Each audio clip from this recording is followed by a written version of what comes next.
probably knows that it's about to be replaced. That's what I was thinking too. You know how like when new iPhones come out, the old ones start getting all fucked up. Yeah, except this is not a Mac. This is, I think he just internally knows that you're replacing him. Well, it's Chinese owned, so that's probably what it is. They know that we're not going to be able to listen anymore. That's what Ben got that virtual reality thing. Yeah, I saw him dicking around with it. He's like, "You want to try it?" I'm like, "No." He's like, "Why?" I'm like, "Because Facebook makes that," and like, I'm not giving them my memories. I don't want Mark Zuckerberg, the robot, jerking off to my memories. Of course, Francesca bought it for him and then yelled at him when him and Miles are playing it all day. I'm like, then why'd you spend 400 hours on a headset video game thing if you're going to yell at him for playing with it on Christmas? It's a control thing because she's a monster. Very similar to Crazy Carol. But anyway, all right, Jabronis, we're back. Merry Christmas, you filthy animals. Welcome to, what is this, part 2 of the Christmas special. It's after Christmas, obviously, but it's a whole Christmas week, holiday week, so you're going to get, double shot of Christmas or whatever. So I got my brother Nick back. Thanks again for doing this. We had a lot of technical difficulties this morning, so I appreciate your patience on all that. If you don't notice, Jabronis out there, I'm using a piece of garbage camera because my other one it's really not working out. Anyway, we're figuring it out, making it work. So Nick, thanks for being here. Thanks for being patient with me today. Did you say anything? How was your Christmas? It was good. I didn't do anything. Nice. I stayed in this hotel. I made like a crappy version of meatballs and sausage gravy sauce, what have you. And I watched Christmas Story literally all day, except at the end, Family Man was on HBO. You did a quick back and forth? So I did a back and forth during commercial breaks of Christmas Story. That's a real JPL3 move. It really is, yeah. But I made sure I knew I could, like, you watch Christmas Story all day, when the commercials are, so I could time it pretty well. And then later at night after Christmas Story marathon was over, Die Hard and Die Hard 2 were on back to back.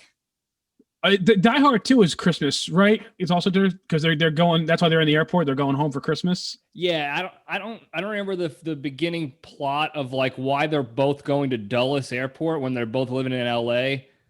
But the reason they were in Washington, even though he's originally from New York, maybe her parents or something. They were going to see her parents. Yeah, I don't know. Yeah, but it worked out for him because he was able to save the day again. Yeah.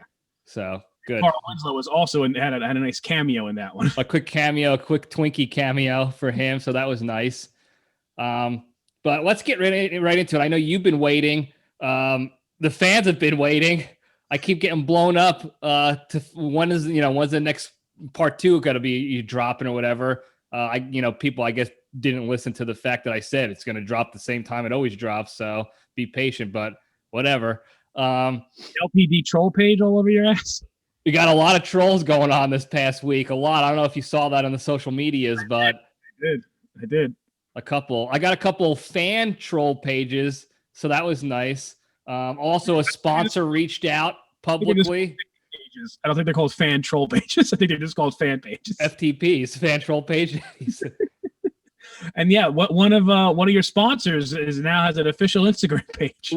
I did see that. So Nona Lucrezia has a page now in case you want to get wooden spoons. Visit the page on Instagram, and then she'll route you to the how you doing to get your custom spoon daddies.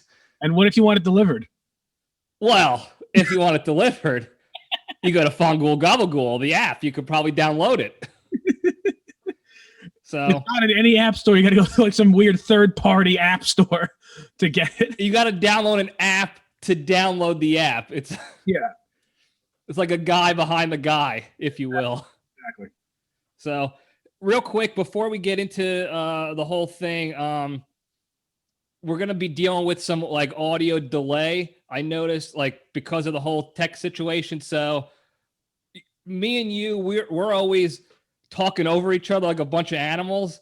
The problem with today is now we're not going to hear each other unless we learn to be adults and take breaks before the next person talks. So we're going to try to do that, folks. It's not going to work out very well because we're going to be getting into some real shit show stories here today for the Christmas part 2 special. So we're gonna give it our best effort, and that's it. All right.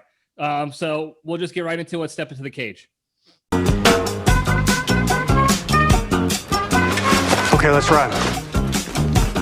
Today's Into the Cage segment is sponsored by Melvin's Mobile Magic Kits. Did you miss out on the chance to score a new Xbox or PS5 this Christmas? Well, now you can get the next best thing, a mobile magic kit from the magistrate of magic himself, Melvin. From card tricks to disappearing friendships, Melvin's has it all to make you the premier mobile magician.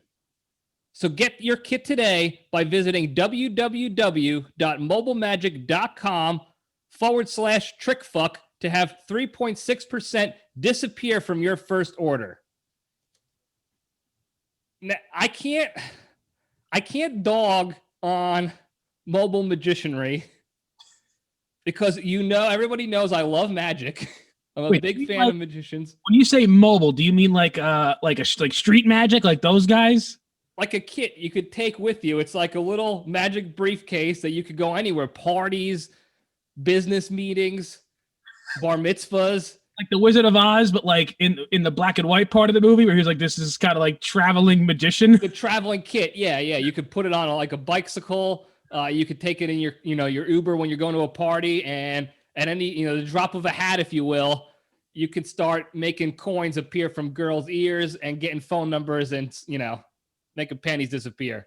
So go check it out. Look, I love magic. Like you said, our nephew got a magic kit for Christmas, so he's well on his way to being, what did they say, the premier mobile magician. So good on him. I'm a little jealous. The great Zamboni, whatever he's going to be. He is going to be something. But go check that website out. Let me know what it says on there. All right. So the cage fact is kind of like a follow-on from a previous fact that we talked about a little while ago. It has to do with Nick Cage's range. So I got an update for everybody. We talked about how he goes from 0 to hero in like the same year. Well, he did it again this year. Now, these are initial numbers. I have not checked the updated numbers over since the movies have been out, but the newest Croods movie released initially at a 97% Rotten Tomatoes rating. I don't know what it is right now, but that was a couple weeks ago when it came out initially. And then his movie Jiu-Jitsu, which might be different now as well, released at a 0% Rotten Tomatoes. That might be higher because it's got Cage in it, But from the jump, from the release of those films, 0 for Jiu-Jitsu, 97 for Croods 2 or whatever the new Cruise movie is. I saw Jiu-Jitsu with my roommate, and I could verify 0 is too high. Oh, you saw it with Pistol? Yeah, it was not at all good. Because you know what? It didn't even have that much Cage in it. Well, that's what I heard, and that's why. Look, if you're gonna watch a Cage movie and Nick Cage is not in more than half the movie, you're setting yourself up for failure. Yeah, I want to say he was in like 39% of it. Yeah, that's tough. Too low. It's too low. Yeah, that's a recipe for disaster. I haven't seen it yet. Frank Grillo was in it for like 10 minutes.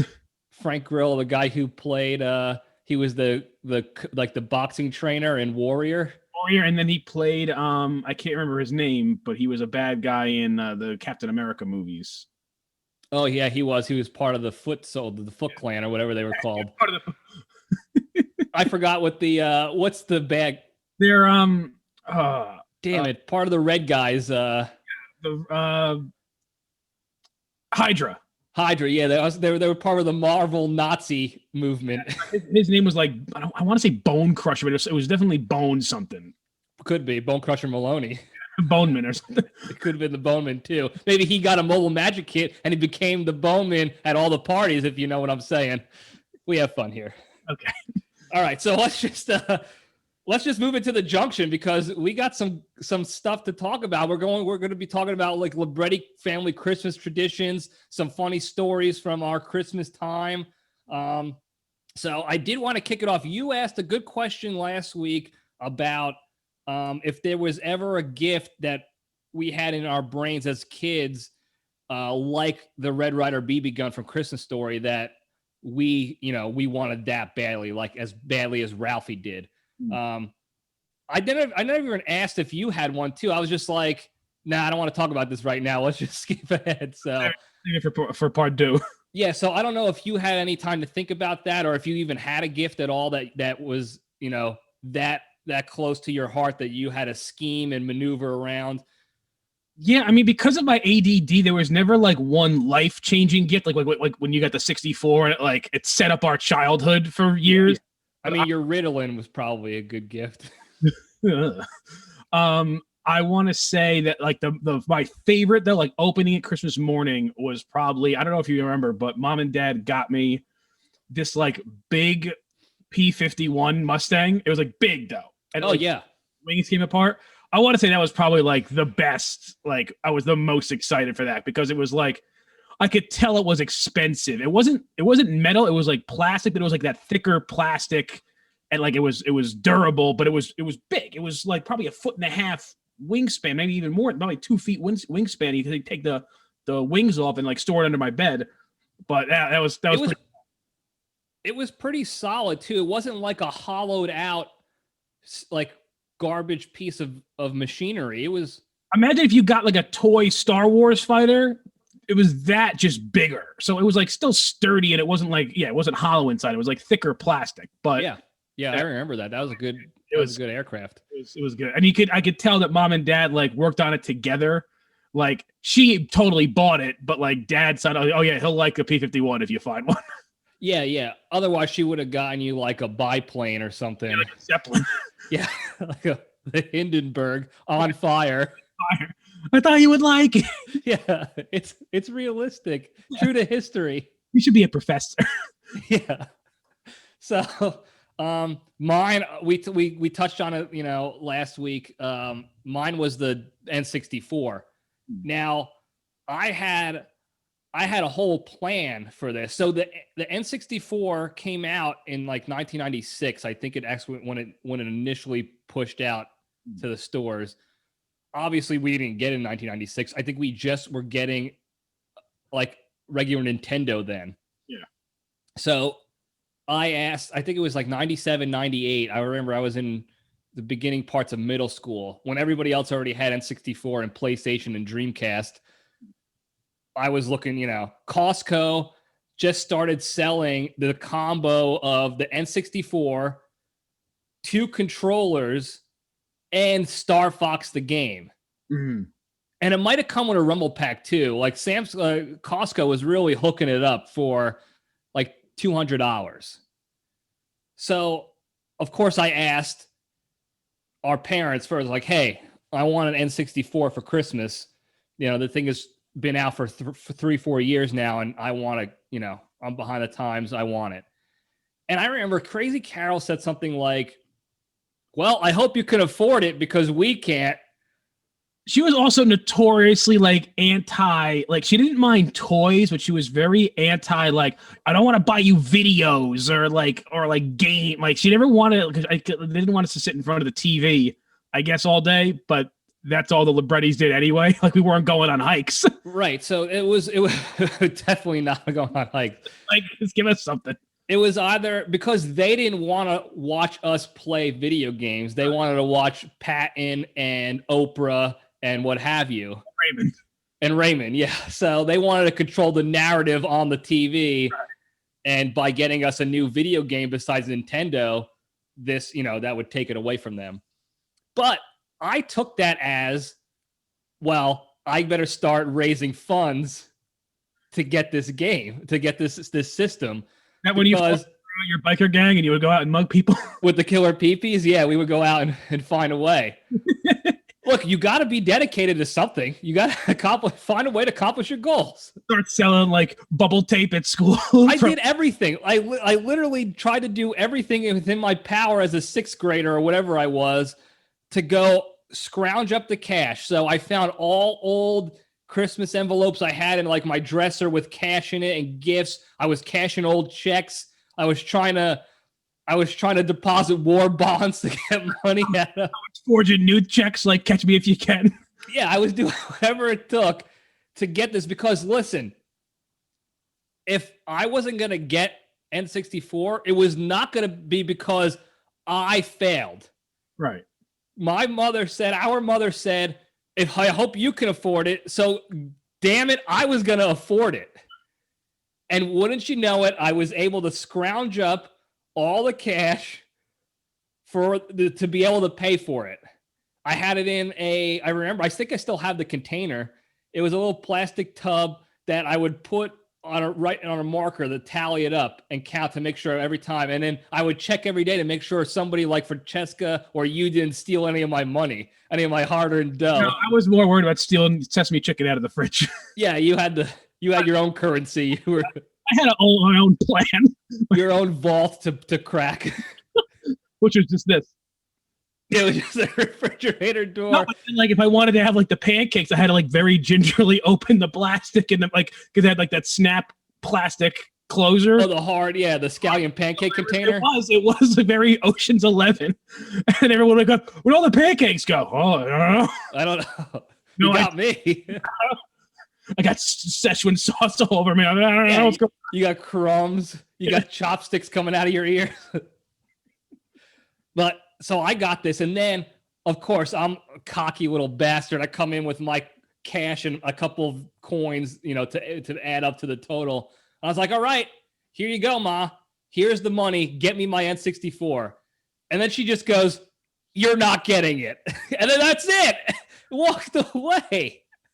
Luckily, she didn't take my money too, because then I would have been really pissed. That's a Carol Ann move. It was such a like a Libretti move. It was like, you watched me for months earn this money selling like certified pre-owned bubble gum, beating up kids in the parking lot for cash to get this money to buy this. I earned that, right? And nothing. So I was, my leading up to Christmas that year I was just like, I don't care what you get me at this point, because it's going to be garbage. It's going to be trash. It could be a real car, and I wouldn't like it. Right. But then, thank God the big man upstairs was watching Santa Claus. Santa Claus and his elf. And his elf, Barabbas, came down and got us the N64 from Costco. The double controller, the Star Fox, the Rumble Pack, the whole nine. And I'll take a picture and I'll post it up here of the N64. We still have the same one. I'm looking at it right now. It's a little tattered, but it still works perfectly. And that's what. Back then. They built them to last. They did. They really did. There was no like server or anything like there is with like Xbox. It's not like they couldn't make it like, oh, we're not going to put as much server time or whatever towards the 64. We get to make you buy like GameCube. It was like that thing will work the same amount the day you buy it for 20 years. It's going to like keep working the same. Yeah, I mean it's like a Toyota Camry. They're never going to die. Exactly. And then we had Star Fox. That was that. We still have all. I only brought a couple games with me down here, but I still have all the games back home. Star Fox, GoldenEye, WCW, NWO, the Revenge. It was called. Scotty Two Fruitcake. Yeah, so we changed all the names of the characters for whatever, and one of them was Scotty Two Fruitcake. I don't even know what that means. His original name was, I think, Scotty Two Hottie. It was Scotty Two Hottie. Yeah, but we just changed one slight edit. What other games were there? It was Star Fox we played a lot. GoldenEye we played. When you had like gone to high school and were like playing sports and everything, I got like Rogue Squadron, like in the Star Wars games. You got a couple Star Wars games. There was Duke Nukem. Nukem was don't have time to play with that. Yeah. If you don't know that reference, then I don't get off the show. But yeah, I still have all the games: Mario Kart, Super Mario, Yoshi's Story. I forgot off the top of all the Blitz games, the football games. Oh yeah, Blitz. It was just Blitz and then Blitz 2000. Yeah. I also have NFL Quarterback Club 98, which was only slightly better than Techno Ball for regular Nintendo. There was the baseball. You played the Ken Griffey Jr. game, but I didn't like it. I played All-Star Baseball 2000. Because you could just like make your own team and just like draft whoever you wanted. So I remember I had like Roger Clemens and like Randy Johnson as my pitchers, and then and you could put them in any position. I had like Sammy Sosa as my catcher. Yeah, you could do whatever. Fire in the outfield. I just like had all of like the heavy hitter, and I would win like 25-0 like every game. Yeah, and you home runs. There was a little bit of like, it wasn't like a cheat, but it was a glitch in the system where they had the little hitter's target. Yeah. If you just set that up slightly below where the pitch was coming to where the top of the target was on the bottom of the ball, like the baseball where it was coming in, you can hit a home run with any player. Yeah. So it was in no way realistic that like pitchers would get tired or like not. Like I would just throw in like 100-mile-an-hour fastballs from Randy Johnson for 9 straight. Every pitch is just a 99-mile-an-hour fastball down the pipe. No one was touching it. So yeah, it was a joke. So I didn't play that game. I remember I would always get rid of like I had like Hideki Harabu, and I'm like, now get rid of him. No, he's garbage. Like even good guys in real life were not good in the game. Some of them. So you had a. Only ones I remember for hitters. I kept Jeter. And I kept Paul O'Neill, and then I would get Mark McGwire, I would get Sammy Sosa, and then I can't remember his name, but he played for the Rangers. I want to say it was like Juan Gonzalez. Juan Gonzalez, yeah. Yeah. And because he was just crushing them. He crushed in those games. And Ken Griffey as well, he crushes. I have him on my squad still. We're undefeated right now. But 112-0. We used to play GoldenEye a lot, me and you, and then we would play NFL Blitz, and you always beat me. I never once won. Yeah, you got close a couple times, but then the computer would do that thing like if you were winning I remember that was my biggest problem with NFL Blitz is if you were winning by too much, the computer would like get mad and you would start throwing interceptions for like no reason. Yeah, that was I don't know. Who Joe Nintendo he was very cunning in that regard where it's very hard to just completely blow out the computer in anything. They found a way to get to make up for it. Even in like Super Mario or Mario Kart or whatever, like you would be winning, you would be fighting Bowser and you're like, oh, one more hit and he's dead. And then all of a sudden out of nowhere, he just comes, and just starts beating the crap out of you. Banana or some crap and like gains half his power back. And like, wait, what? Yeah, it was ridiculous. It didn't make any sense. And it was very frustrating, but it also taught you like patience, like learning how to adjust to adversity. Yeah, those Japanese like honor and like. Yeah, honor country or whatever. So that was it. But when Christmas hit, I walked down the steps very angry and was just like, don't talk to me. And then I opened it and I don't think I cried. It's not like I was watching Wonderful Life or anything, but I was very happy and we had a good time. And I think we had told it that they let it, and we used to have it downstairs, and that's why we had to like ask for permission to play it. But then we put it in the computer room eventually. It was a free for all. It was a free for all. Yeah. A lot of dangerous times happened in that computer room, but that's a different episode altogether. Yeah. So that's our story. That's my story for like the Red Ryder BB gun version of my life was that N64. What do you think? Should we talk Christmas Eve tradition? Yeah, we could talk. I wrote a couple of things down that I want to make sure we talk about because they're just ridiculous, like the bread loaves, the Chef Tony's, all that crap. But I was the guy this year. I did the bread. I saw that you went to the bakery, Calandra's. And they reposted me. I saw that too. That was a big time. Big deal. Yeah, JPL3 has not gotten reposted. He's been going there for decades. They're a North Jersey, tradition. But they're a staple. They're big time. Here's my gripe with them though, is because they're very organized on like day before Christmas Eve because everyone's in there for their bread and their pastry. They're like the bakery Nazis almost. So I purposely got in the line that when you walked up, the window in front of you, like the glass counter in front of you, was split between bread and pastry because I only needed I needed 4 pastries and then I needed 2 loaves of bread. So I'm like, oh, I'll get right here because I'm like, I want this bread and then like just these 2 cupcakes right here.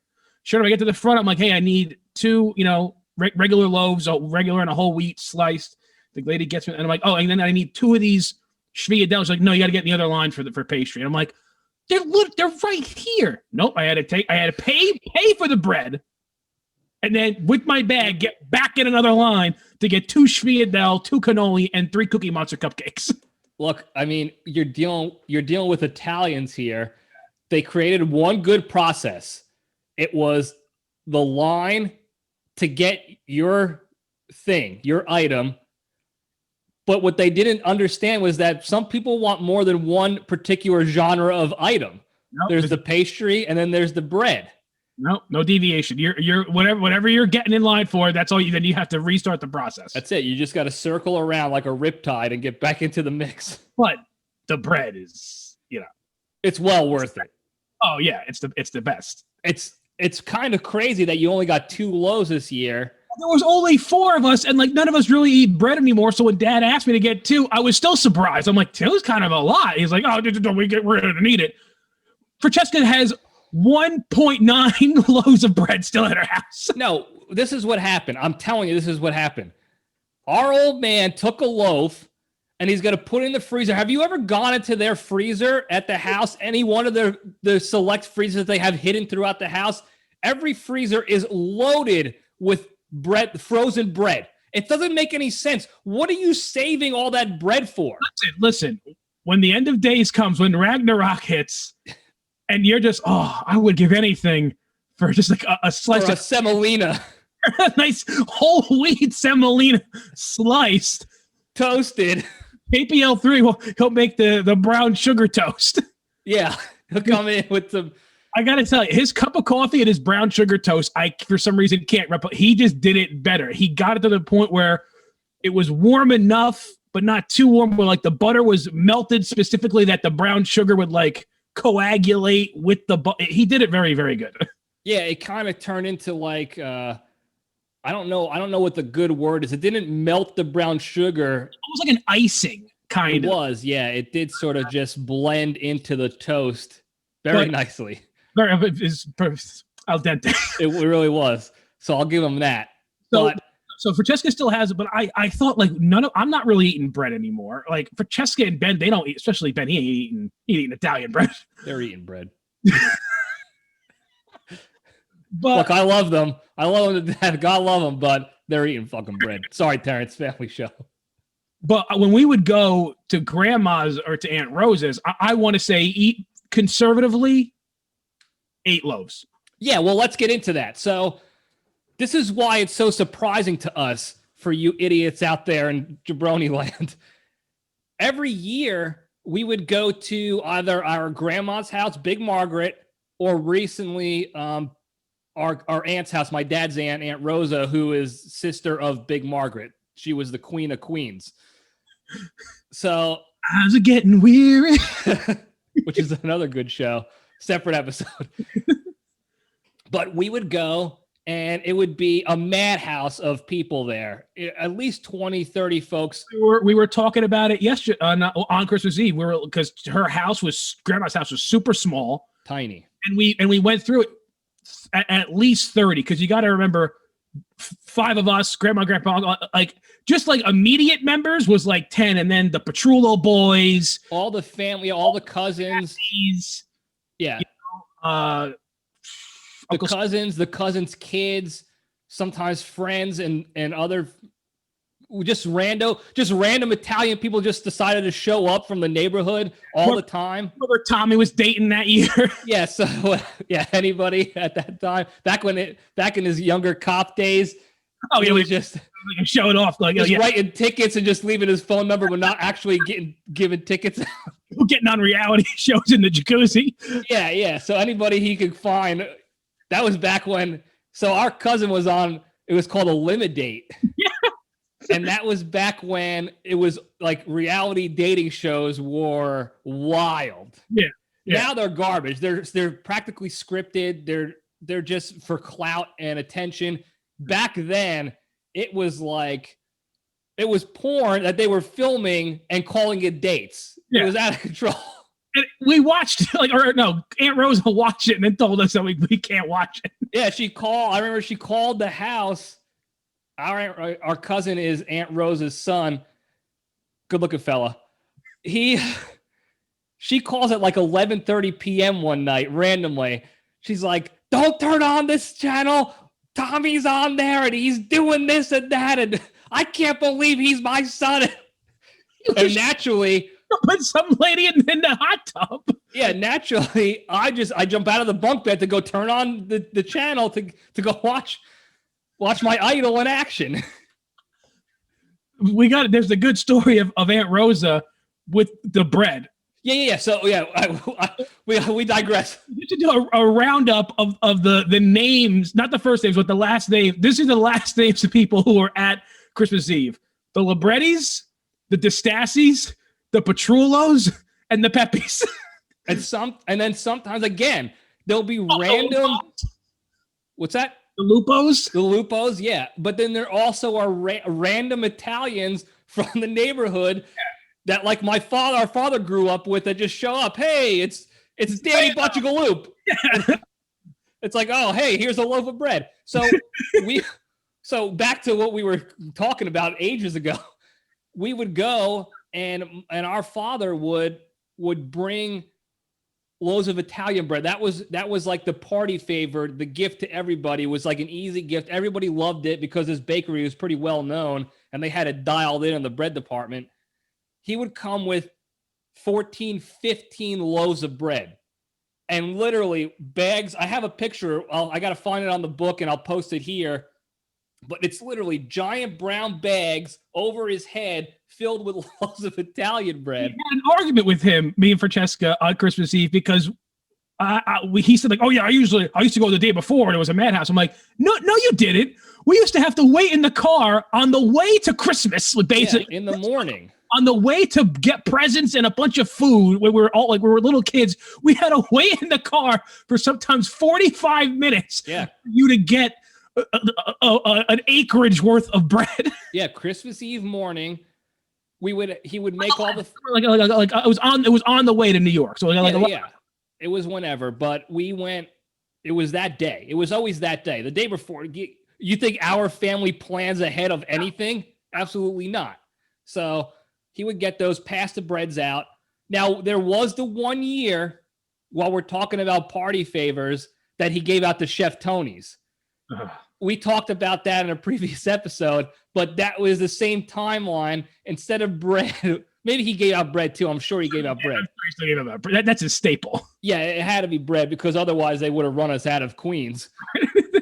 But he gave out the Chef Tony's too. That was a disaster. Never again. We still talk about that. But if you don't remember what I'm talking about, go several episodes back where I talk about Flobies and Chef Tony's.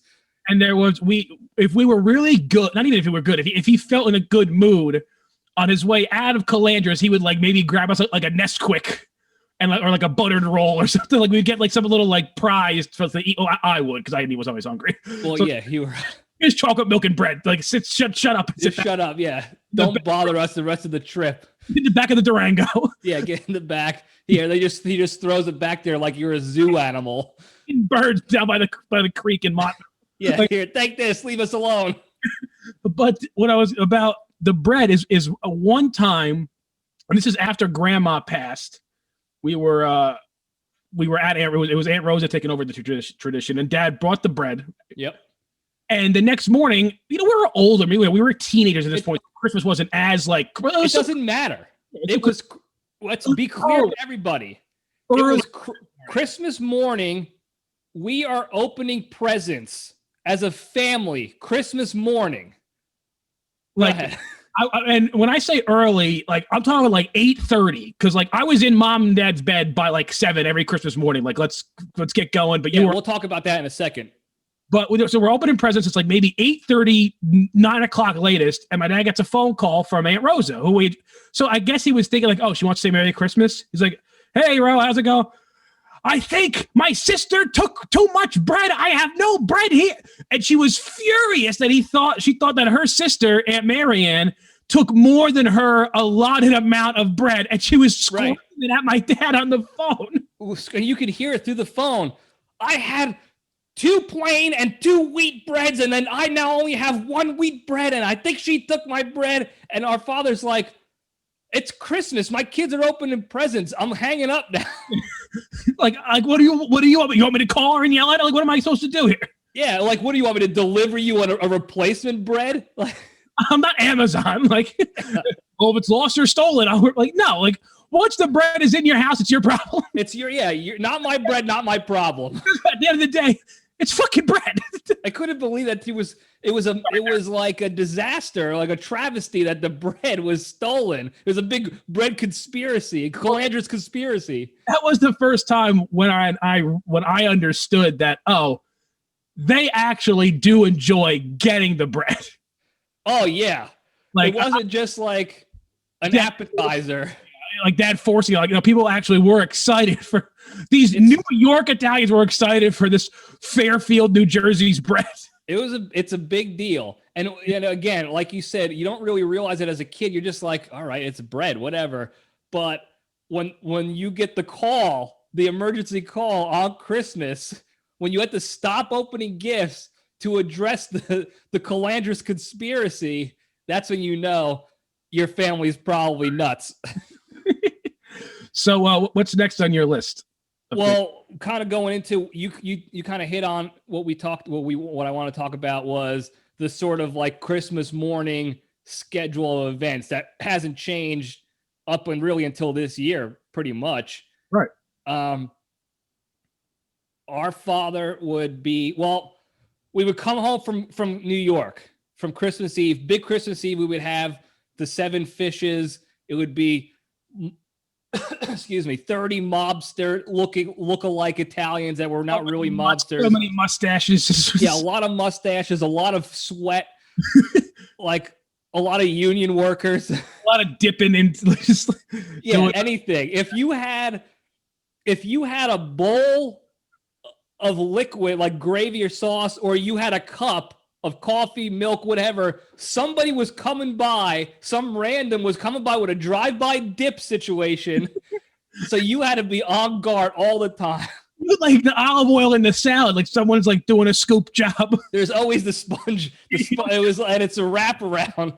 It's like that, because that's how you, as it, what's the word, collates in the bottom of the bowl, you got to do, that's how you get the most capacity. Right, and then you could get it to saturate into the bread. But then we had some real veterans that they could do the drive-by. You're holding coffee, all of a sudden they got a toasted piece of semolina, and they're coming by with a quick, like a quick Zeppeli. Oh yeah, a quick Dunkin' go, and there's not even a drop on the floor. What's the not the strufel, but the other thing that Tony makes? Like, it's like the honey crisp, like the long one, like they were like curly and twisty, and it was like covered in honey. I don't know. You know what I mean? Like the crispy, I just called them crisps that Tony makes every year. I know what you're talking about. I don't know what they're called. Yeah, but like that was like perfect, the perfect weapon for a drive-by. It's a quick drive-by, or like the little like Zek cookies. Yeah, or the Amaretto cookies. But anything that's really hard. That's it. The biscotti. That's what I'm talking about. Yeah, anything that's like hard that like needs a dunk. And you wouldn't even know. All of a sudden, you'd be taking a sip. Like, why are there crumbs in my coffee? Yeah, why do I? Uncle Tommy's has got crumbs in his mustache. Like, yeah. Sorry about that. He's got like a half a cookie left, and he's just like, oh. So we would get home. Like, it seemed so late, but we were probably home by like 8:30. Yeah, it was later. I think it was later. As I got older, I realized it was a little later. But I loved that drive home because you could see like the lights in the city. Yeah. And then I was always looking. I was on the lookout for Claus, for the big man, to see if he was flying around. And then we would get home, and then we would hit the Hague real quick. Yeah. Hit the bunks. Again. I could never sleep Christmas Eve. I could sleep. I could sleep like the dead anywhere, anytime, anywhere. So in the next morning, which was always kind of early, thinking about it now, we're talking like 7 a.m. probably. That's normal little kid get up time. Like little kids are up, like and up until like middle school, like most kids are up by like 7 o'clock. Yeah, I'd say so. Not me, except for JPL4. Yeah, I mean, I get into like this weird coma, and I'm out cold. But I do remember on like Christmas morning, I was always awake in bed. I'm just not getting up because here's why. Here's why. One, I didn't want to. Two, no matter how excited I was, here's what happened. Our father would go downstairs to the setup, the scene of the crime, and he would start setting up his camera, which for whatever reason took 30 minutes for him to put a video cassette in and turn the damn thing on. I don't know why it took so long. So I know now why, but as a kid, thinking about it now and how bad he is with technology, I'm shocked he was able to do that by himself. Right. Well, really shocked. That's kind of why I'm thinking like it took him so long because he's a moron in that regard. Well, what? It's the Duns. Yeah, it's the Duns. That's Italian slang for all you heathens out there. So he would be out there. So why am I getting up? Because everybody else, you and our sister would jump into our parents' room and hang out in the bed with our mother, Crazy Carol, until we got the okay. Like he would, all right, come on down. And he's been up since like 5. Like, yeah, well, he stayed downstairs to watch Christmas Patton, and then the Patton Christmas Special. Yeah, and then he would fall asleep on the couch on the recliner, and Santa would sneak in with the gift then. So Santa knew the window of when he was going to be asleep down there. So I would have said I would probably I was first up always probably 6:30. I was in there, and Dad was already downstairs. He was like cleaning up the crime scene, to make it seem whatever. Yeah, do what he had to do.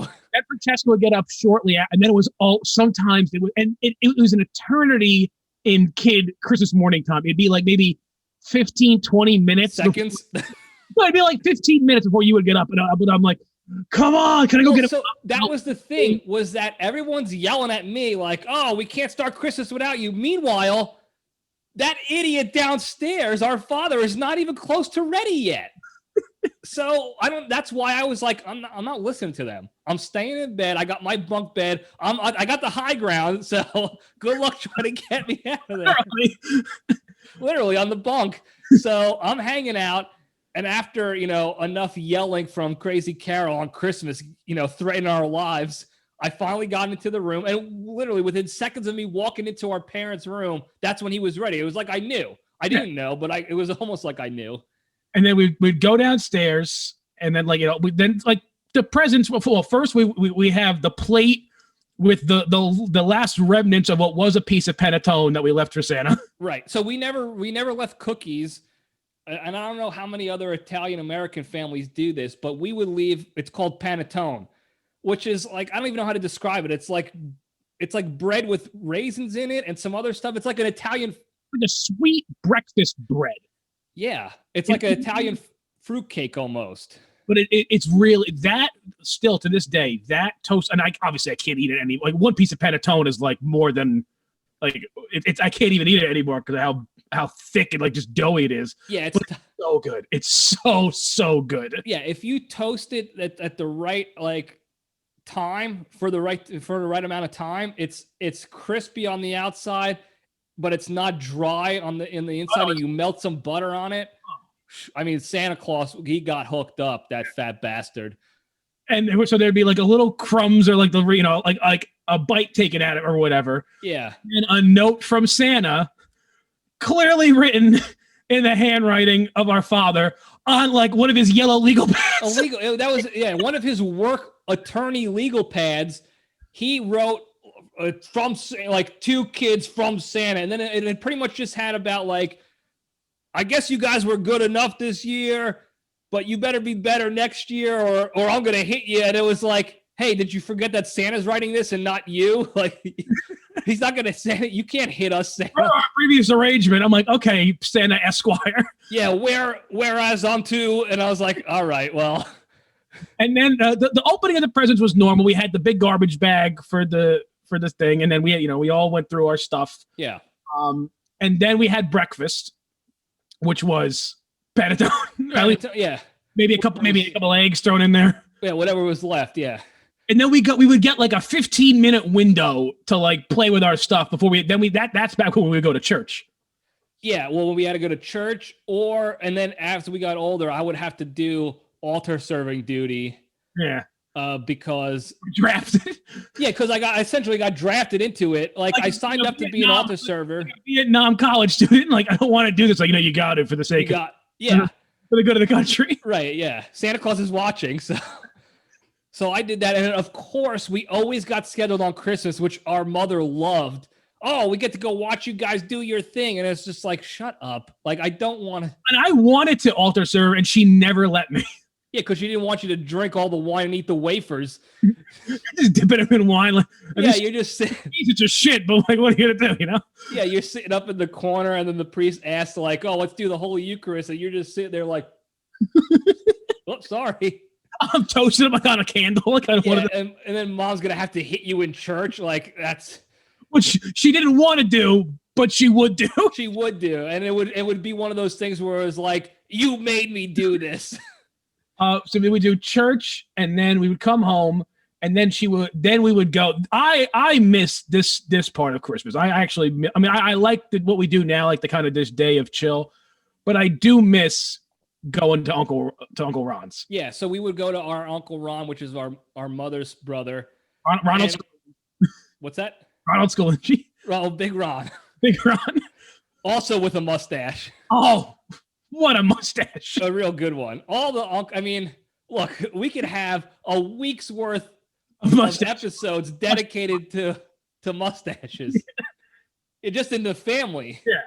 So we would go there. And in fact, all of like our grandparents from New York would come meet us at our house, and we would all go to our Uncle Ron's house in New Jersey, and have another full on Christmas there. The other grandparents, Big Al and Yolanda, would be there. Yolanda Viola. Yolanda Viola. So our grandmother's name was Yolanda Scalinci. I forgot her maiden name. Something Italian. So because she felt that Yolanda was a tough name to remember or pronounce for some like non-Italians, she was like, I'll come up with a nickname that people can use that's easier. Yolanda thought up the nickname Viola, which is just as ridiculous of an Italian-American name as you could come up with. Like, just come up with anything else. Yeah. How about just like Michelle? Like, just something. I was thinking Michelle, too. I don't know why. Just like, just call me Michelle, please. Anything, yeah. Lana. Like, no, I want to be called Viola. Okay. So they would meet us down there. And I remember, Mom, do you remember this thing that she would make with, like, she would just take like whole wheat bread, but then like toast it, and then like put some kind of like, it wasn't like garlic bread, but it was something. No, it was like there was like some breadcrumbs or something on it. There was some Parmesan, and I forgot we just called them breadsticks. I don't know what she made them with, but they were good, and she would put them in one of those like tin, like how you doing sewing kit tins, and sometimes you got the breadsticks, and sometimes you got a couple of needles and thimbles. So I did get the maiden name of Yolanda, and it was Passeretti. Yeah, I mean. So at this house now on Christmas Day, we had a Passeretti, a bunch of Scalincis, and Librettis. A couple of Librettis flying around. Yeah. And I don't know what our Aunt Jill's maiden name was. I'm sure it was Italian. No, Aunt Jill's not Italian at all. She's like German-Irish. That checks. Yeah. Yeah, it makes sense. Yeah. But she would do a great job with the food. And then we got to play, like, not the N64, but like if I got like a toy tank. I remember one time I got like a remote control tank. And then the one, I'm not going to go too into it, but the one time that this guy was cool, and you know who I'm talking about, he took me, and one of a cousin took me out and showed me how to use a remote control tank. And that was cool. And then Uncle Ron was there. He was like drinking like Johnny Red. Anything. Yeah. Whatever had alcohol. Wild turkey or whatever. And then we had the pizzelles, and Joe would do a nice ham.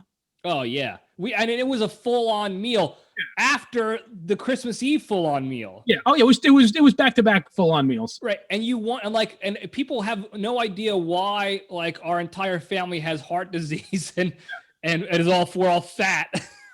But it was, and then I remember where I would sit, and right behind me. Remember at the end of the table, like at the head of the table in Aunt Jill's. I missed that house. There was like a big like china closet, like dishes and everything on it. Yeah, but I don't know what they're called. Yeah, you remember what was right behind me? it was a little bowl with candies, like little. Like, oh, that's right. She would put candies in it. I was thinking about our grandparents would put fake fruit. No. She had this little. They did, yeah. That I used to think the banana was a gun. It was a gun, yeah. 6-shooters. But it was this little bowl with like Reese's, like the mini Reese's in it. That's right. Like during dinner, I'm eating like a piece of ham, and I would just like reach back. Have a quick hydration Reese's. A quick choco. Yeah, a quick snack choco. Yeah. And then we would just eat so this is all day. All day of eating. Yeah, all day. Yeah. And that's what we did. That was our Christmas. And it was slight variations of that, but up until really this year, it was New York for Christmas Eve, back family gathering for Christmas Day. Now, recently, the past few years, we've gone to the diner for breakfast. We got Jersey diner food is unrivaled for breakfast. Which we had. Then, what's that? We had, yesterday. I got the Empire. You did do that this year as well. And then we would either make something like steak, or we would order from like a good Jewish deli that was open. We would flip it. We would order one big meal a day. So I would either bring go get a big breakfast, and then we would make dinner, or we would make like omelets and like pancakes and stuff. And then we would order. We got I think it was Irving's. We got Irving's one, like good corned beef sandwiches with the pickle, and then I get mine with the little. I do a little spicy mustard, but then a little Russian also. Yeah, a little bit to add. I like to put sauerkraut on as well. I do. That's not your. I do coleslaw. Yeah, that's good too. But I like the kraut to keep the sandwich hot. But yeah, that's what we've been doing lately. This year, though, it was almost like the big man was listening to us talk last week about the circus act that is Libretti family traditions. This year was a complete circus act. It was the biggest shit show of a not even of a holiday, of a day I've ever been a part of. Of a real life day that didn't where nobody died, thankfully. Yeah. But so I'm down here fighting the war by myself. So we already knew right off the bat I was gonna have to phone it in this year, which is fine, whatever. Which we've done before. So not for Christmas, but for other holidays. Right. So the plan for everybody else was my sister and her kids, they would open their gifts at their house. Then they would wrangle, herd the cats and drive over to our parents' house, and everyone would have Christmas there. It was the first year in their new house that they just had, redone or whatever. So, and then you were going to go to the diner, pick up food on the way, and everyone was going to be at our parents'. My mom was going to make our grandpa Al's famous pressure cooked beef and spaghetti with basically just like beef stock sauce and caramelized onions. But it's so good. Oh, it hit the spot every time. What was dessert this year? No, with grandpa. What would dessert be? I think it was like ice cream. Well, Klondike bars. Oh yeah. It was Klondike, and then apple cider in your mug. Or apple juice in my mug, which that's a whole episode. That's a whole episode. The saga of my family mug that was stolen from me. But yeah, it would be like Klondike bars, or our grandmother would have the frozen oatmeal cookies from Pathmark. I don't know why they put them in the fridge. She put them in the fridge to keep them cool. I don't know. I guess that like an Italian thing, like batteries. Just like put anything in the fridge and it'll keep it fresh for long. Yeah, well, they have to make it like if the cookie's too soft, you can't dunk it. Yeah. So it had to be dunkable. So I guess good on her. But so mom was gonna do that. So she was gonna make that beef as the tradition, to keep his tradition alive. Well, here's what happened. So I texted our sister as a joke to say that you sabotaged. So there was a big storm Christmas Eve, like wind, rain in New Jersey. Power went out. Home Alone style. Next morning, they wake up for Christmas, my sister's house. They wake up. And like Home Alone style, it was almost like the wet bandits came in and turned the sinks on because they had a basement flood. So they had to spend the morning first making sure that my niece and nephew was getting their Christmas presents open. They weren't, flying off the handle and being pissed that they couldn't open gifts. So they had to do that. Then they had to clear out the flood and make sure nothing was bad down there, Luckily, it wasn't too bad. So like it wasn't terrible. Yeah. So they had to deal with the wet bandit situation. Then as they're they load up the car. They got gifts. They got children. They got dog in their car. A giant Bernese Mountain Dog. Dexter, everyone's in the car. They're driving to my parents' house, which was like 45 minutes to an hour away, depending on traffic. And 45 minutes, yeah. Yeah, so they're driving. Then I think what happened was, I think my sister took a handful of nails and threw it out the window in front of the car. And Ben drove right over them, and they got a flat tire right there in Parsippany, right next to the diner where you happened to be going to pick up food. Yeah, but only by chance, because I was going to go to the Jefferson Diner over by Mom and Dad, because that was on like the Guy Fieri show. It's a big deal, that one, yeah. But their website was garbage. It had like one of those those online ordering where you couldn't add anything. Like if you hit plain omelet, you couldn't click plain omelet, like, oh, add in cheddar cheese. You could only pick exactly what they had, and then they didn't. Not even like the phone was busy. It would ring for a minute and then like go to a machine. Like there was no one answering the phone. Yeah. So I had to go to, I'm like, I'll go to Empire, which is closer to me, and then we'll just reheat everything when I get there. That's a fail safe too, that diner. Oh, well, that's where we always get it. That's where we get it from. Yeah, but since they moved a little farther away. It doesn't make sense to get it from. But I happened to be right in the neighborhood of where they got the flat tire. Right. So then the family made a decision, all right, the disaster area of the flat tire is closer to our sister's house where the majority of the people are. My mom would stop cooking and her and my father would just go and meet everybody back at my sister's house. They'll have Christmas there. They'll kind of bring gifts and stuff and do it there. Got it. Okay. You take Miles back with you to my sister's house while they're dealing with the flat. He was very upset because he thought Christmas was now canceled. Right. Which I get as a kid is devastating, but also if you remember, no, you won't remember, but this is for local 232 Chief Dom Delapia. In Christmas Chronicles, Kurt Russell Santa Claus said, "Christmas must endure." So you always got to remember that in the back of your head. Christmas would never be canceled. We will find a way to have it. He was very upset for about a minute, and then I put him in the car seat. I gave him the diner had given me like those free, those big chocolate chip cookies, but like they're not really good, but they're just big. Yeah, they always look amazing. Yeah, I gave him that, and I put on like the Mariah Carey Christmas song, and then he was fine. Yeah, so you did to him what we used to do to you. Yeah, Nesquik and collectors. Yeah, here, leave us alone. So you guys, you went back. And then our parents eventually got there. Yeah. Now I'm sitting here. I'm thinking I'll just wait till the afternoon and then I'll call everybody on like a Zoom or FaceTime situation. Meanwhile, I'm getting hour by hour updates from you. Like, you'll never believe what happened. The wet bandit struck. Oh, you'll never believe what happened. The flat tire. Then as I'm getting ready to like set up my computer to call everybody at the house, I figure like, oh, they're probably getting food made by now. The gifts are open. They're at the house. I'll call. You call me again, and you're like, "You'll never believe this." So Crazy Carol in the new house didn't tell anybody, by the way. She was walking down her steps in the basement of their house. Now, at the bottom of the steps in the basement, there is this trick step. And I've almost fallen on it several times. It's kind of dark in there. You can't see the step compared to the one above it. It's kind of like hidden. So they need to put like a highlight strip. And I remember I've almost fell over it a number of times and was like, hey, you got to do something about that step.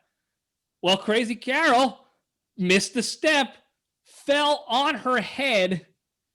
And now she looks like, I don't know, maybe I'll post a photo of it if she lets me. I'll ask her, but if I can, I'll post it here. She has a welt and a black eye like she was in Rocky IV. Yeah, that's exactly what. Great Christmas movie, according to the creature, Steve Hortman. And she just walked. It's like, oh, Merry Christmas, everyone. We're gonna make it work. And then I didn't really see because her head was down. She had like all the bags of presents for the kids, the bread, and then she sits down. And I'm like, Mom, what the hell? I thought maybe at first it was like a react, like she did a cream or something. There was some kind of react. I'm like, what the hell happened to your face? Oh, she's like, I saw down the stairs. I'm like, what? Because that makes it worse now. Because like that could be a hematoma. Because from CSI, everyone always had a hematoma. Always had a hematoma. I'm like, that could be a thing. And she's like, no, it's fine. I'm like, do you want ice? Like, I'll put on ice later. I really want to eat. And so we sat around. The diner breakfast has now been sitting there for an hour and a half. And they forgot Ben's sandwich. Which means you had to share your breakfast. Which I didn't mind because I don't eat a lot these days anyway. So But mentally, that's also devastating for old Nick. Ben had the best because he got half of my omelet, which is just like a peppers and onions omelet. Yeah. And then he had, because this diner has the good sausage, like the thick links, gives one of those, a half slice, and then he has 2 nice big pieces of Calandra's bread. Right there. And he made himself a beautiful looking sandwich. Did he toast the bread? No, he didn't. We all ate everything cold. We were just like, let's just do it. Let's just eat it. Still toughed it out and toasted that bitch. Yeah. And then we did, and then the rest of the day was fine. It was okay. Like, our sister likes to, she's what do they call that? She's got a flair for the dramatic. So she likes to play the negative up a little bit, which is fine. It's good for entertainment purposes. But then I finally called in. And by that time, everyone was sleeping. Everybody, you had black eyes. You had sleeping, children. Miles I guess he's okay. He goes, he got his gift, so Christmas wasn't canceled. You're waiting on Chinese food. I think you ordered Chinese. I don't know what you ordered for dinner because you couldn't have the beef anymore. And I'm just like, I look and I was like, this looks like a war zone. I said, I'm the one fighting the war. From this very comfortable hotel in Virginia. This hotel with a kitchen and a beachfront property over here. I remember I didn't even FaceTime you because I had to run home because of all the eggs and the sausage. I had the agita, so I only lived 10 minutes away from Jessica. So I ran home to get my stomach medication. That's when I called you and I'm like, dude, it's a fucking disaster. It's a madhouse. It's like D-Day. It's like the end of the first 20 minutes of Private Ryan when he's just like looking at the beach and it's just bodies washing. Everyone's shell shock. The guy he has like the helmet with like blood water in it. He's just like, oh. Yeah, you see like you can't hear. You just hear like the ringing in your ears. You see Miles picking up his Thor hammer like an arm. It was absolute chaos. Quite a view. It really was absolute chaos. So I'm actually mad I missed it. Because I love chaos. Like I thrive in that shit. I don't know if you were there, because I didn't really have a bad thing happen to me except like the diner like not being open. I guess was like my obstacle that day. Like otherwise, like I was pretty good. I woke up in my own bed. In my own bed. I had a brand new. Forget. No, look, actually, I did sleep on the couch Christmas Eve because of the thunderstorm. Because of the demons. That's right. Yeah. The trees were hitting, like, because the wind was so bad, the trees were hitting my window and I couldn't fall asleep. So I went to go sleep on the couch. The Christmas demons. But otherwise, I would throwing another person into the mix. Who knows what would have happened to you? Your nose could have gotten stuck on something. That's why I would have loved it. That's why I love that crap. Like, get me in there. And then mom and dad left by like 4. Like, yeah, we're gonna call this one. Like but it was nice. Like the kids opened their gifts and everything. And then Miles had to play with I had to put together his boxing thing. He had like a box. I saw that. Yeah. Look, here's what happened. Christmas endured. Just like Kurt Russell told us, Christmas endured, and you guys had a good outcome of the day. Again, nobody really died. Yeah. Gifts were open. Food was eaten. Loaves of bread were passed out. The tenets of Christmas were. All the boxes were checked. Yeah. So Dad had a big plastic garbage bag for all the wrapping paper. Right. And then, I'm sure Dad yelling at people for not throwing their garbage away immediately. Right. So but it was fine. I told Mom, like, listen, it wasn't the worst thing ever. And I'm like, at the end of the day, it's a good story. Oh yeah. And that's why I'm sorry I missed it. I'm sitting here watching Christmas Story. Literally I think I took a picture. I'll send you the picture. I think I had a total of like 800 steps in the day, like on my little stepwatch. 800 steps, which is just me going from the couch to the kitchen right behind me to heat up my coffee and to have another snack. Like you were an observer of this. You were just a watcher. You were like in the Marvel universe, the watchers that they live on the moon and they don't do anything. They just watch events unfold. Yeah, and I don't like doing that. I like being in the shit. I want to be like Ant-Man. Yeah, I want to be in the mix, causing trouble, taking jabs, making someone cry. No, it was yeah. But it was the most memorable Christmas, definitely. Like in terms of unique stuff. But it was good. And now we're gonna go there. We're gonna have tonight where we'll have the beef, and then Mom forgot all of like the grown-up gifts for like me, for Jessica, and Ben, like all of our cards and everything. She forgot because she had a concussion. Yeah, because she just went 4 rounds with Drago. So, but what I'm thinking, if it's cool with you, and you can cut this part out if you don't want to do it, is extend this to a 3-parter and do New Year's Eve, New Year's Day traditions, because we have plenty of those as well. We could talk about that. That actually, well, look, we got to finish Christmas real quick because you brought up another thing that I forgot to mention. It's in my notes, though, in my John Nash notes. Crazy Carol with her Christmas Eve gifts. Oh, Jesus. Now, recently, I always start sentences with now. I don't know why, because I'm an idiot.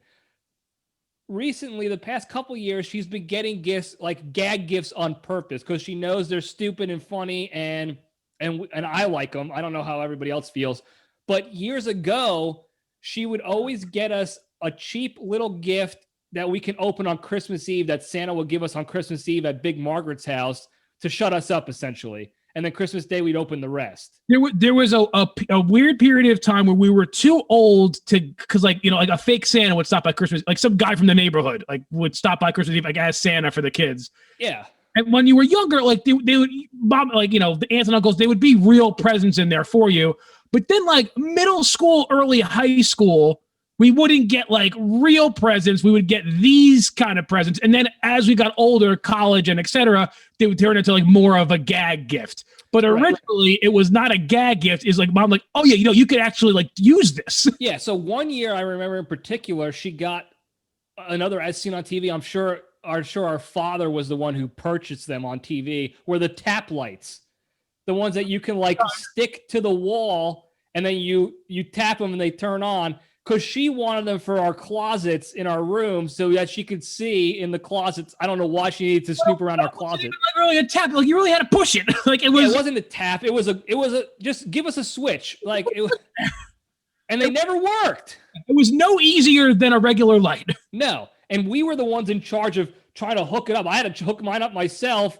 And then if the light didn't work, you got to go check the battery, which means I had to unscrew from the wall again. I was like, this is not easy at all. And it didn't work. And then she was pissed at us because it didn't work. Yeah.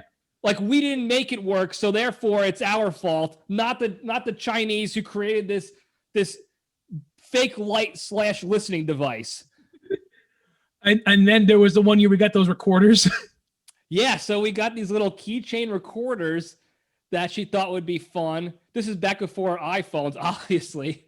She actually thought like, oh, it's good because you could like, remember to pick up. Like she thought you could like leave a little list. I'm like, on my bike. Like, that's it. Like, first of all, how would I look like in middle school? Like, remember to bring pencils, or even worse, listening to it later. Yeah. Like, I gotta listen to my messages. You're at your locker in junior high, and you're just like, remember to bring erasers to the test. Yeah, that's not gonna get us beat up by one of the mechas. No, it's bad. Yeah, it's bad enough. I was a scrawny walking nose in middle school, and the only person to protect me was the Dave and Anthony Mecha family. So I'm not using this. So what we did do, as all little dickhead Italian kids did, was we would just record little shit talks on it, and then hopefully sometime later on, like a sibling would listen to it. So which was. At the time, it was just like stupid, like, you kind of forget about it. Well, listen, my parents they were moving, and in one of the boxes of trash or some cabinet, we found one of these recorders. It's been almost 20 years since we got those things, right? Definitely more than 15. Yeah, I think no, I'm talking like 1998 to 2000 time frame. That's when we got them. I would say probably maybe a little later. I was definitely before, like during high school or before. 2002, like latest. Maybe, yeah. We found one in a cabinet or a drawer, and it still worked. So my mother, and I think I might have the recording on my phone now. I got to check, but she hit play, and do you know what was on it? It was a recording of Dickhead Me, and all it said was, it was for my sister. It was a message from my sister from, from the past to the future, I guess. And it just said, Francesca's an idiot. And that's it. So the shit talk that we, like what we used it for, she thought we were going to be, oh, make sure you get milk when you're riding with the killer peepees. It turned out to be us shit talking each other and then leaving it. like some kind of weird Ginzo time capsule. It was like we were playing 3D Ginzo chess of like, I'll shit talk my sister, and then maybe decades from now she'll listen to this and I'll really get her. Oh, you heard that from all, you're just like, checkmate. Yeah, this is gold. No, so this year, I don't know what, because now she gets us these stupid goofy, I don't know what yours says, but my t-shirt says, like a good neighbor, stay over there. Oh, that's good. Instead of State Farm is there. Yeah, so I like the shirts. In fact, I think I had some extras made for like the Libretti Vineyards one we got one year. Yeah, and I've been passing those out as gifts. Yeah, and we had like the La Familia. Yeah, I wear that one a lot. One time I was wearing that out, and some guy asked me if that was he goes, "Is that a restaurant?" You should be like, it actually is. I mean, if you go up to New Jersey into Ginzoville, it is. Yeah, no, this is just my name because I like to wear my name on my shirts. Well, as sure as the sun does rise, I was wearing, because obviously Mom got me the wrong size, so it was too tight a year ago. Then it's very well now, but it was too tight a year ago. So I'm wearing it, and sure enough, S&P 1 sends me a picture of his baby. He's like, look at this cute t-shirt. I got the baby, and it says it's the same exact it's the same shirt. Yeah, Sausage and Peppers 1. with his name, but like the same thing. And he sent it to me, and I just sent him I'm like, I'm wearing the same shirt. Unbelievable. We're all on some kind of Italian iCloud. We're all connected somehow. There is some like, it's like a loaf, like an Italian cloud, like of bread up in the sky. Some super sod server. Yeah, it's a super sod server. We're all connected, but go follow Sausage and Peppers 1 on Instagram, by the way. And Nona Lucrezia. And Nona, well, you'll see her advertisement in his page, so you can get there. But I wear that shirt. I don't know what I have here with me in the hotel. I like the long sleeve ones for the wintertime when I'm working out. But I heard that this. All right, folks, we had another technical difficulty. We're back. We had to switch cameras again, but again, Christmas must endure, so we're back. What I was saying was I heard through the grapevine from one of Santa's little helpers that my gift this year from Crazy Carol is a summertime shirt. And now I don't know if it's sleeveless or short sleeve. Either way, it's going to end up a sleeveless. So hopefully it's a good shirt so I can wear it. It's a family show appropriate for the LPDS, but hopefully I'll be able to get that soon and wear it for a couple episodes or whatever. But yeah. I'm excited to see that.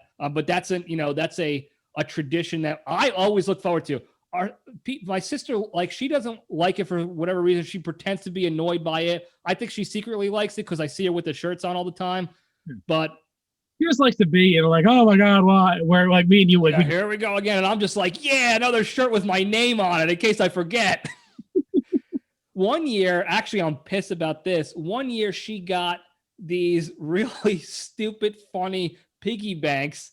They were ass cracks, and when you would put the coin in, it would fart. And then she took it and threw it in the garbage when they moved, and I never got to use mine. And she's like, "Oh, they were stupid." I was like, "No, they were the one good gift. They were gold." Yeah, the one thing I actually enjoyed, and you took it from me. But I guess it's better because I'm an adult. I should probably start acting like one. Yeah. But I don't know. Do you have any other? No, we pretty much went. We got through it, man. But yeah, we hit all the heavy. This time in the Libretti household was something else. It's never a dull moment. It really isn't. And it's one of those things. It's like, that's not just a cliche saying. It really is never. There's always something going on between the bread scandal, or I remember one year I was investigating if Santa was real when we were at Big Margaret's house. And I got hit for it, but I also got a sweet. Say that again? As you should have. Well, yeah, I should have, because I was a little dickhead. But that same Christmas, after I got what was coming to me, I got a sweet, like, flea market version of a Transformer. I forgot the name of it, but I remember it.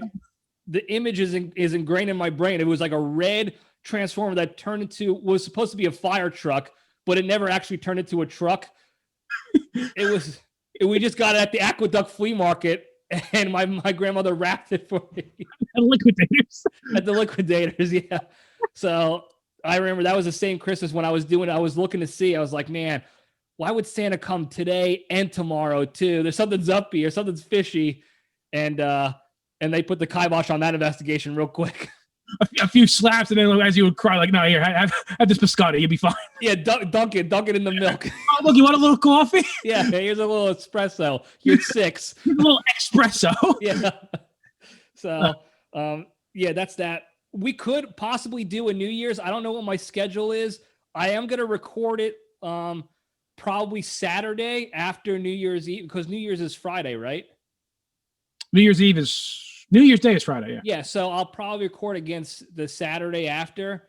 And the reason why I want to do that is because, as you know, and as I'm sure a lot of other people know, Profile Pick 2021 is coming out. A lot of work to do this week. So I got a lot of prepping to do. That's one thing I wanted to announce before we got off today it's in my notes here, is I am soliciting some ideas for Profile Pick 2021. I'm open to whatever you got. Keep in mind, it's up for the whole year. So for those of you who don't know, every year I update my Facebook profile picture. The one time on New Year's, I reveal it at midnight or as close to midnight as I can, depending on how long it takes me to actually do the photoshopping and how you're doing. And it stays up for the year. And it's always some ridiculously stupid theme that can ring throughout the year. I don't know if I'll be able to ever top this past year's Last Supper picture.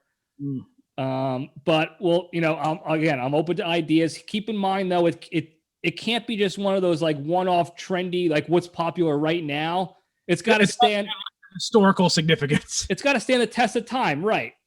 So I've had a Mount Rushmore before. The Last Supper. I think I had a Saving Private Ryan one year. So things like that can stay up the whole year.